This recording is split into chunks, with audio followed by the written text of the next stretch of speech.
Halo, jumpa lagi bersama saya Amanda. Pada kesempatan kali ini saya akan memulai seri belajar kalkulus. Nah, untuk belajar kalkulus kita kali ini saya akan menggunakan buku referensi kayak Verberg, Parcel, dan Rigdon, atau yang lebih sering kalian kenal dengan istilah kalkulus Parcel. Kita akan memulai pembelajaran ini tiap section ya. Jadi untuk section pertama kita akan membahas section 0.1 yang mana pembahasannya adalah tentang bilangan real, desimal, dan estimasi. Ya, sebenarnya ada 4 dengan pembahasan tentang logika, tapi untuk pembahasan logika kalian bisa cek video yang video saya sebelumnya, yang mana penjelasannya itu cukup lengkap terkait metode pembuktian langsung dan tidak langsung. Sebelum kita mulai ke materi, silakan kalian yang belum subscribe channel ini klik tombol subscribe agar mendukung saya untuk menyediakan berbagai materi terkait matematika. Terima kasih, ayo kita mulai. Materi pertama kita adalah tentang bilangan real atau real number. Nah, jadi dalam sejarah kehidupan manusia, bilangan ini telah muncul dari sejak pertama manusia ada ya. Walaupun pada saat itu belum disimbolkan seperti simbol-simbol yang sudah kalian kenal sekarang. Nah, tujuan utama dari adanya bilangan atau sistem bilangan ini tuh ada 2. Yang pertama untuk menghitung, dan yang kedua adalah untuk mengukur. Makanya perkembangan dari sistem bilangan itu dia menyesuaikan dengan perkembangan 2 kebutuhan manusia ini. Bilangan pertama yang paling sederhana yang kita kenal itu dia disebut sebagai natural number atau bilangan asli. Yang seperti apa bilangan asli itu? Dia itulah bilangan yang sudah kalian tahu semua, yang dimulai dari 1, terus 2, 3, 4, 5, 6 dan seterusnya ya. Kita lihat di sini bilangan-bilangannya itu bukan bilangan yang berbentuk desimal seperti 1,5 atau 0,375 dan seterusnya. Dia bilangannya itu bentuknya utuh ya. Atau sering juga kita tahu itu dia bilangan yang digunakan untuk menghitung atau counting ya. Jadi biasa juga dia sebut sebagai counting number. Nah, ternyata ketika kita menghitung dan mengukur itu bilangan asli ini belum cukup untuk memenuhi kebutuhan itu. Kenapa? Misalnya kalau kita mau mengukur suhu, kalian mungkin sudah sering dengar ada suhu 5 derajat di bawah 0 yang sering disebut dengan suhu negatif 5 derajat atau 50 derajat di bawah 0 yang sering kita kenal dengan suhu negatif 50 derajat. Makanya muncullah sistem bilangan yang lebih luas yang mana dia itu memuat juga bilangan negatif. Selain bilangan negatif, ada juga bilangan yang dibutuhkan untuk menunjukkan ketiadaan. Ya, kalau kita menghitung 1 berarti ada 1 orang. Nah, bagaimana kalau orangnya tidak ada? Kita akan menggambarkan dengan lambang bilangan apa? Itu dia muncul disimbolkan dengan angka 0 ya. Makanya sistem bilangan yang berikutnya itu disebut dengan bilangan bulat atau integer, yang mana integer ini dia memuat bilangan asli beserta negatifnya dan juga angka 0. Nah, sekarang tadi di awal saya menyebutkan bilangan-bilangan desimal ya, yang mengandung koma yang sering kalian kenal. Seperti misalnya bilangan 0,5 tadi, 0,375, 1,5 dan seterusnya. Dia itu belum termuat dalam bilangan asli dan bilangan bulat. Nah, di mana munculnya? Dia itu akan muncul di sistem bilangan yang lebih luas yang disebut dengan bilangan rasional. Nah, bilangan rasional itu dia dituliskan seperti ini bentuknya. Ya, contoh-contohnya itu ada 3/4, negatif 7/8, 21/5 dan seterusnya. Terus di sini juga ada 16/2 dan negatif 17/1. Jadi bilangan rasional itu definisinya merupakan bilangan yang dapat dituliskan dalam bentuk m per n, dengan m dan n-nya itu adalah bilangan bulat serta n-nya tidak boleh sama dengan 0. Jadi bentuk m per n ini lebih kalian kenal dengan sebutan bentuk pecahan ya, yang mana kalau yang bagian atas biasa disebut pembilang, yang bagian bawah biasa disebut penyebut. Nah, di sini syarat utamanya untuk bilangan rasional ini dia penyebutnya atau bagian bawahnya itu tidak boleh sama dengan 0 ya. Nah, terus tadi yang saya bilang kan di awal bilangan yang desimal atau koma-koma, sementara yang muncul di sini adalah bilangan bentuk pecahan. Nah, seperti yang sudah kalian pelajari sendiri, bentuk-bentuk pecahan ini dia bisa kita rubah ke dalam bentuk desimal. Nanti sebentar kita akan lihat cara untuk mengubahnya.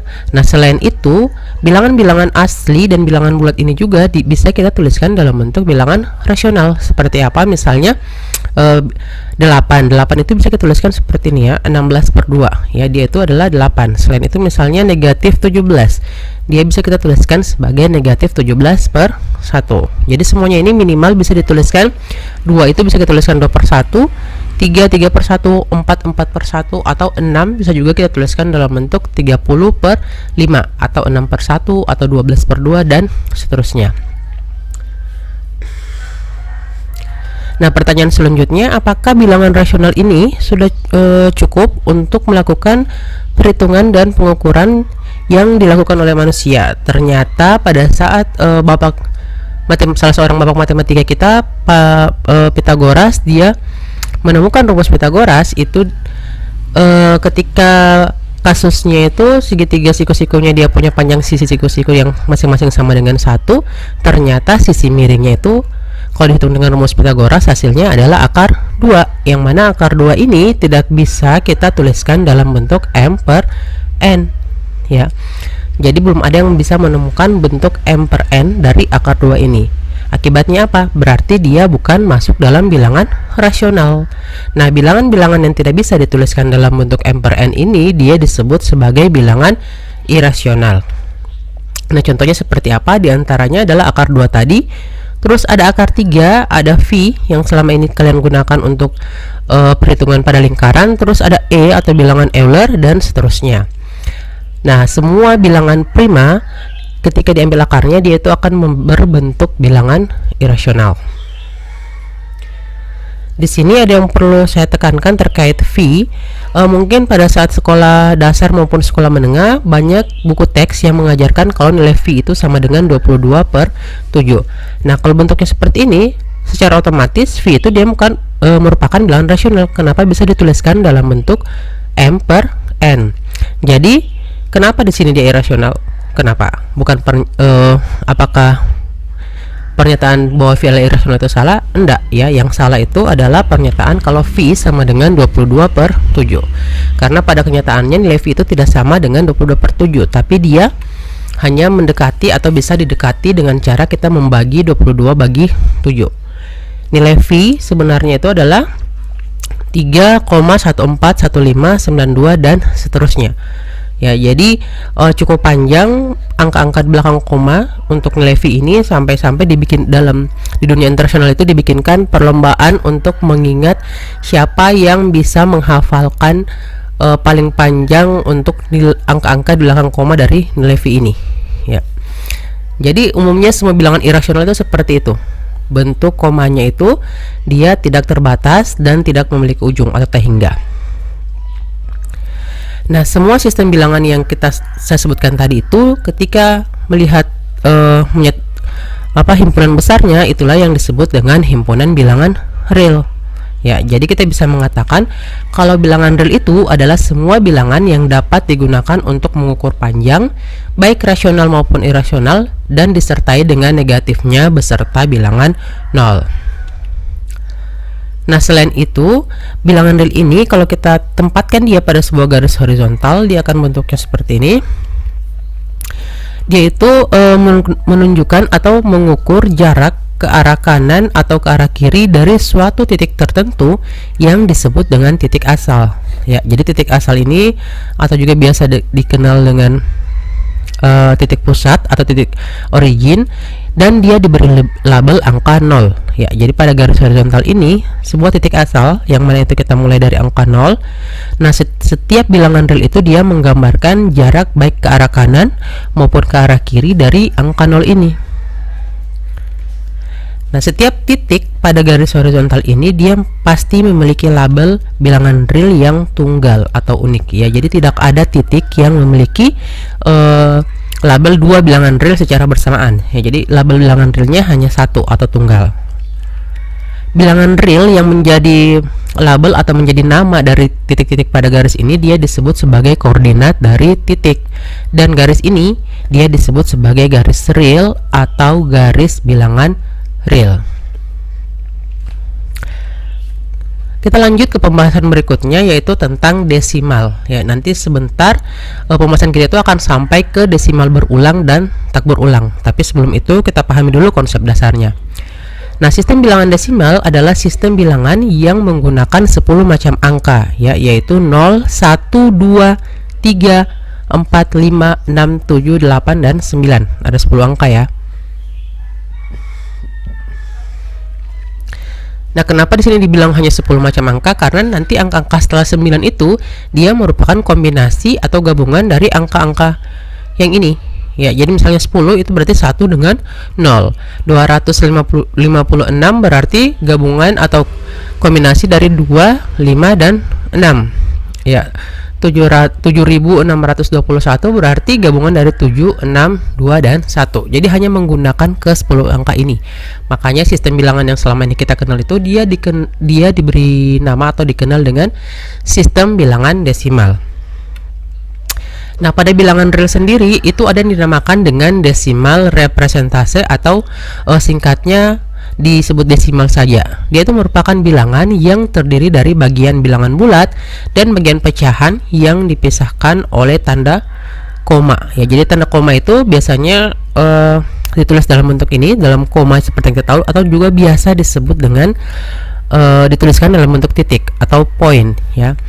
Nah, jadi tanda ini dia itu dalam desimal representasi itu disebut sebagai titik desimal. Jadi itu dia bentuk bilangan yang sudah kalian kenal, misalnya seperti ini. Ini dibaca 32,01234436. Ingat, sekali lagi pada saat penyebutan desimal, angka-angka di belakang koma itu tidak boleh kalian sebutkan menggunakan nilai tempat yang bilangan bulat atau bilangan aslinya, ya. Jadi bacanya 32, 0123 dan seterusnya. Bukan dibaca misalnya 32, 123, 4436 dan lain-lain. Nah, dibaca seperti itu ya. Terus yang bagian yang berwarna kuning ini itu dia disebut sebagai bagian bilangan bulatnya, sementara yang berwarna biru dialah yang disebut sebagai bagian pecahan. Ya, karena dia ini nilainya itu tidak sama dengan 1, dia itu nilainya merupakan nilai dari hasil pecahannya. Nah, semua bilangan real itu dapat kita tuliskan dalam bentuk desimal, ya. Nah, bagaimana misalnya kalau bilangan bulat, ya? Bilangan bulat sendiri misalnya 3, ya. Dia kan tidak punya koma dan tidak punya angka bagian pecahan. Kenapa bisa dikatakan bisa ditulis dalam bentuk desimal? Nah, 3 ini kalau kita tuliskan bisa tulis sebagai 3,0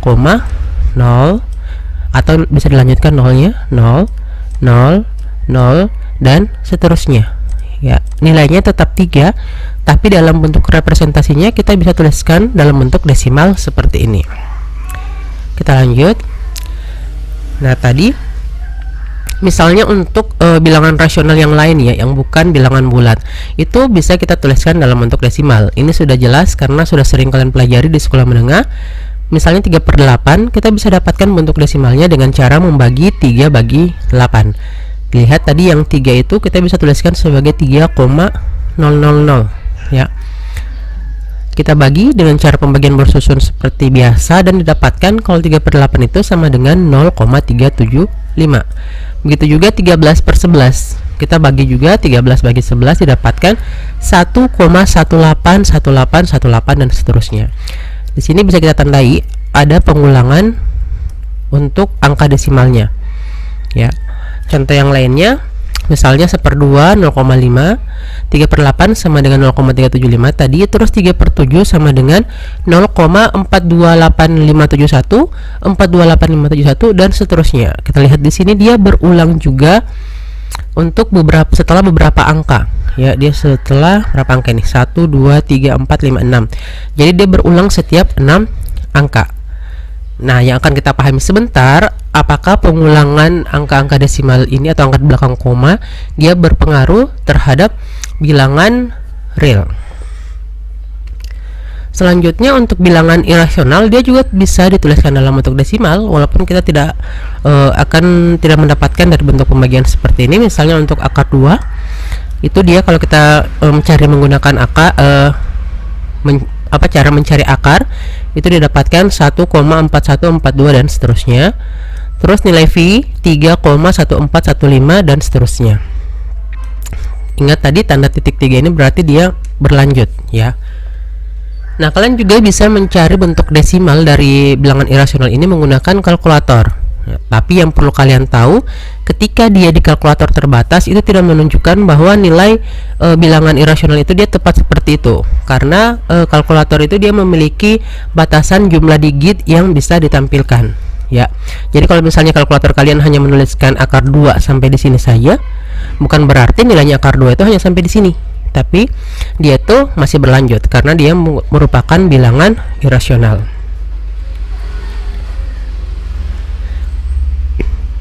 Nah, tadi kita sudah lihat ada beberapa bilangan rasional yang mana itu tadi dia bentuk desimalnya itu angka di belakang koma dia berulang ya, sama seperti 13/11 tadi, sama yang 3/7. Ternyata ada teorema yang mengatakan kalau setiap bilangan rasional dapat dituliskan dalam bentuk desimal berulang. Ya.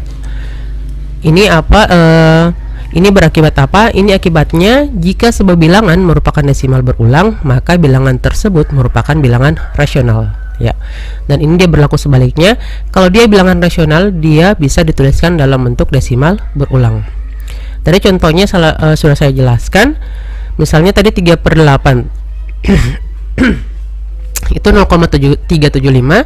Ini walaupun dalam pembagian dia sudah berhenti sampai sini mendapatkan hasil, tapi ya, untuk menunjukkan dia ada desimal berulangnya, ini dia masih bisa kita tuliskan 0, 0, 0, 0 dan seterusnya. Sama seperti 3 tadi ya yang sudah saya jelaskan. 3 itu adalah 3,00000 dan seterusnya.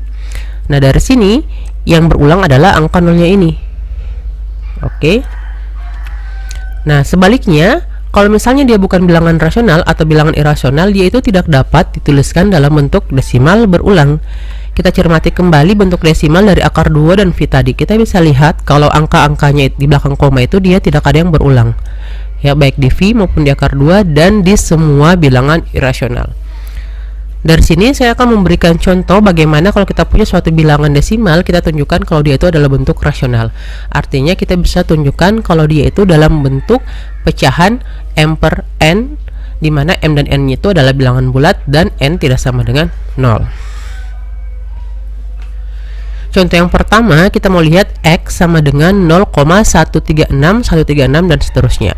Ya, perhatikan yang berulang ini adalah 136. Di sini 136 itu untuk menyisakan bagian desimal yang berulangnya saja adalah 136, 136 dan seterusnya. Kita akan kali dengan 1000 ya, supaya menyisakan yang bagian berulangnya ini. 0,36 dan seterusnya dikali 1000 hasilnya itu adalah 136. Ya, kenapa kali 1000? Karena tadi salah satu alasannya adalah dia berulang setelah 3 angka.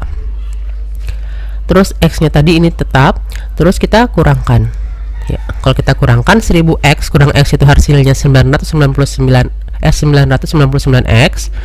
Terus 136 kurang 0 itu 136.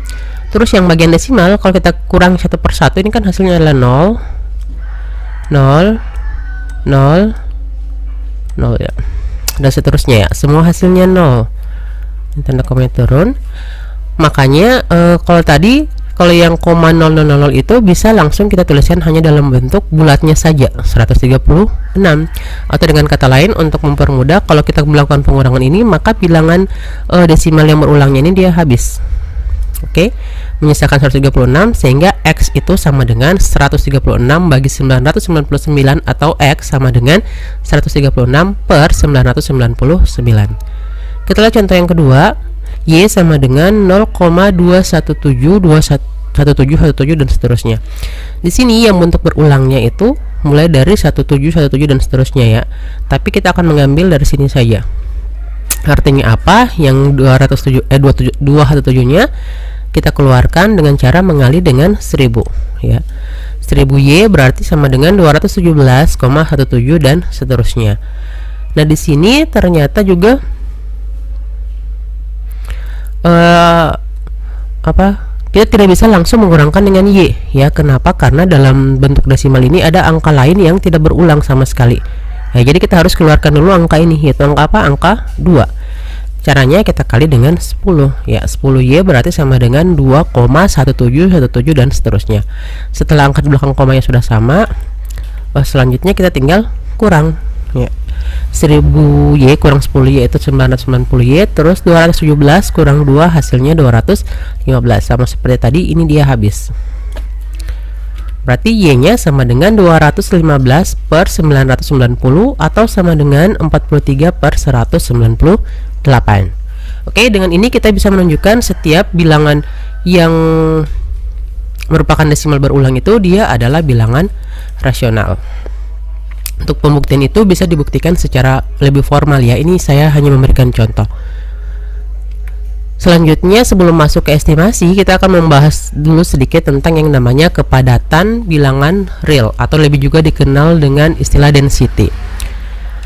Nah, di antara dua bilangan real berbeda A dan B ya, jadi kita punya dua bilangan real berbeda, itu dia tidak peduli seberapa dekat kedua bilangan tersebut, maka pasti terdapat bilangan real lain. Jadi di antara dua bilangan itu, bilangan real pasti akan ada bilangan di antaranya bilangan real itu. Minimal bilangan itu merupakan A tambah B dibagi 2 ya. Jadi minimal adalah nilai tengah di antara A dan B itu. Nah, jadi kalau misalnya nilai tengahnya itu adalah X1, kita bisa mengatakan di antara A dan B itu minimal ada X1 ya, di antaranya. Yang mana X1 itu merupakan A tambah B per 2. Nah, begitu juga kalau berarti kan X1 ke A kan lebih dekat lagi ya daripada A dan B tadi. Kita juga bisa mengatakan di antara X1 dan si A ini pasti ada X2 ya, yang mana X2 itu sama dengan X1 tambah A per 2. Untuk yang lebih dekat lagi, kita juga bisa mengatakan X1 tambah X2 di antara X1 dan X2 pasti ada X3, yang mana X3 merupakan X1 tambah X2 bagi 2 ya. Jadi sekecil apapun atau sedekat apapun jarak antara dua bilangan real berbeda itu, kita selalu pasti bisa mendapatkan suatu bilangan real di antaranya. Di antara minimal itu adalah rata-rata atau nilai tengah dari kedua bilangan tersebut. Nah, sebagai akibat dari kasus ini, kita matematikawan itu mengatakan kalau bilangan rasional dan irasional itu padat di sepanjang garis real. Nah, jadi dia padat atau dense di sepanjang garis real. Dari sini juga akibatnya sebarang bilangan irasional itu dapat didekati atau diaproksimasi oleh suatu bilangan real sedekat yang kita mau ya. Jadinya apa maksudnya? Misalnya tadi kita punya itu akar 2 sama dengan ini ya, 1,4142 dan seterusnya. Nah, kalau pada garis bilangan real, bilangan irasional akar 2 ini kita bisa dekati dengan sebarang bilangan rasional sedekat yang kita mau. Misalnya kita bisa mulai dekati dengan 1,4 ya, jelas dia dekat dengan akar 2. Terus bisa lebih dekat lagi dengan 1,41 atau lebih dekat lagi 1,414. Bisa juga kalian ambil misalnya 1,4142135623 ya, sudah semakin dekat ke akar 2. Jadi kita bisa ambil yang sedekat kita mau. Oke. Nah, inilah yang konsep inilah yang kita kenal dengan kepadatan bilangan real atau density pada real number. Sekarang kita masuk ke pembahasan tentang estimasi ya. Jadi sebelum membahas ke bilangan realnya, kita lihat dulu konsep pendekatan atau estimasi ini. Dia itu awalnya kalau di sekolah dasar atau sekolah menengah itu dia merupakan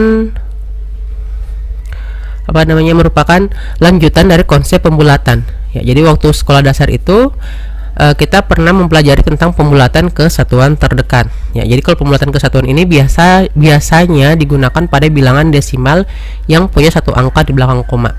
Misalnya 23,4 dia itu kita bulatkan menjadi 23. Kenapa? Karena angka di belakang koma ini adalah 4 kurang dari 5. Karena kurang dari 5, maka angka di sebelah kirinya itu dia tetap, atau istilahnya itu kita bulatkan ke bawah ya. Jadi angka di sebelah kirinya tetap sehingga jadi 23.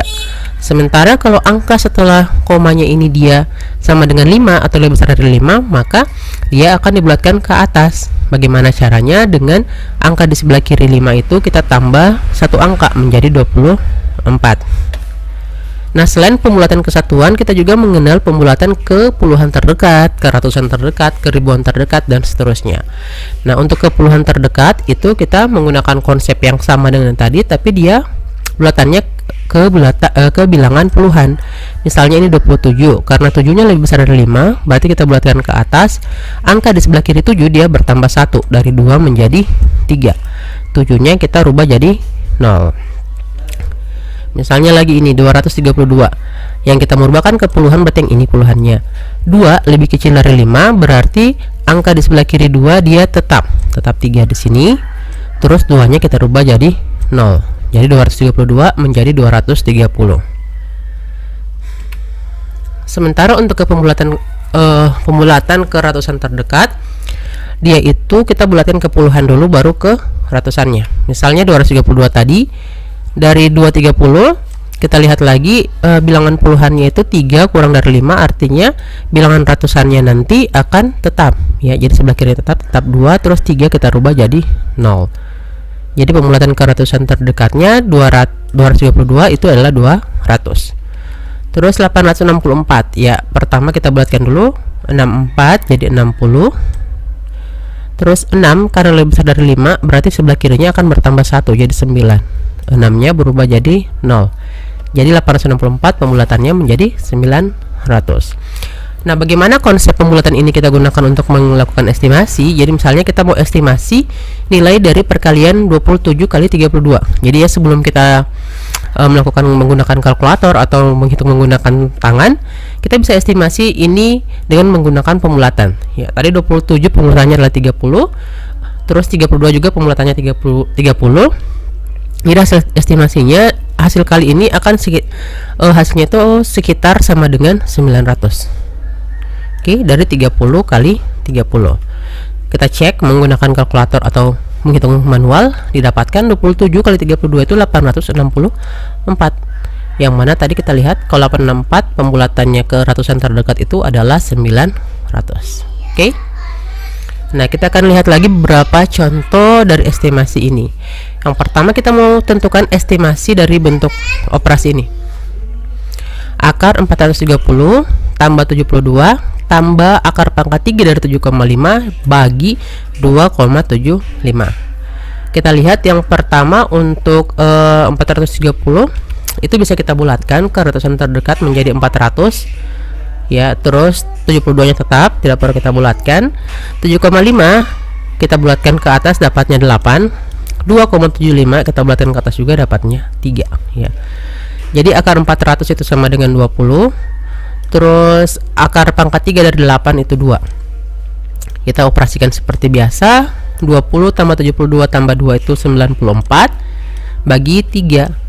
Nah, 94 bagi 3 kita estimasi lagi. 94 ini dibulatkan jadi 90. 90 bagi 3 itu adalah 30 ya. Jadi hasil estimasi dari operasi ini adalah 30. Kita lihat hasil pastinya itu adalah 34,4341 dan seterusnya. Kita lihat 34 ini kalau kita bulatkan ke puluhan terdekat, dia hasilnya itu adalah 30. Oke. Terus contoh yang lain adalah tentukan estimasi dari akar 8,9 V kuadrat tambah 1 kurang 3 V. Ya, jadi ini kita ingat kembali tadi nilai V itu adalah 3,14 dan seterusnya. Ini kalau kita bulatkan ke satuan terdekat itu adalah 3 ya. Kita akan gunakan 3 ini pada perhitungan. Kita lihat 8,9 kita bulatkan jadi 9. V tadi 3 jadi 9 kali 3 kuadrat tambah 1 kurang 3 V berarti 3 kali 3. Hasilnya itu sama dengan akar 81 tambah 1 kurang 9. Nah, akar 81 ini bisa kita estimasi dengan akar 81 ya. Akar 81 berarti adalah 9 ya. Jadi hasilnya 9 kurang 9 sama dengan 0. Jadi ini estimasinya adalah 0 ya. Kita cari nilai pastinya, itu didapatkan ini itu sama dengan ini 0,00064 dan seterusnya. Oke, kelihatan jelas ya kalau pembulatan dari nilai ini tuh adalah 0. Nah, sekarang setelah melihat contoh-contoh dari perhitungan menggunakan estimasi ini, kita mau tahu sebenarnya untuk apa kita melakukan estimasi. Jadi estimasi itu biasanya kita gunakan dalam menyelesaikan perhitungan yang melibatkan soal cerita. Ya. Jadi kalau kita ketemu soal-soal perhitungan yang melibatkan soal cerita, itu sebaiknya kita melakukan estimasi terdahulu sebelum kita mencari jawaban yang tepatnya. Karena kenapa? Nanti ketika kita melakukan estimasi akan ada dua kemungkinan. Ya, yang pertama, jawaban yang kita dapatkan itu dia dekat dengan estimasi yang sudah kita buat, atau jawaban yang kita dapatkan itu dia berbeda jauh dengan estimasi yang sudah kita buat.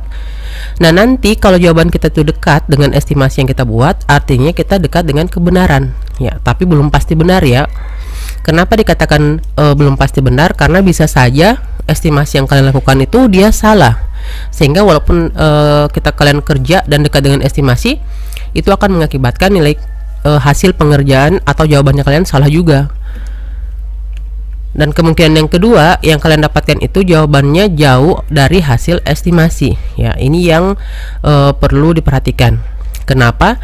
Karena kalau misalnya dia jauh dari estimasi, berarti kalian harus cek kembali jawaban yang kalian kerjakan. Karena bisa saja jawaban kalian yang salah atau estimasi yang kalian lakukan yang salah. Oke, pembahasan tentang estimasi tadi mengakhiri seri perkuliahan kita di pembelajaran kalkulus kali ini. Silakan kalian menunggu untuk seri yang berikutnya. Kita akan membahas section 0.2. Terima kasih atas perhatiannya. Jika ada yang ingin kalian tanyakan, berikan pertanyaan di kolom komentar. Assalamualaikum warahmatullahi wabarakatuh.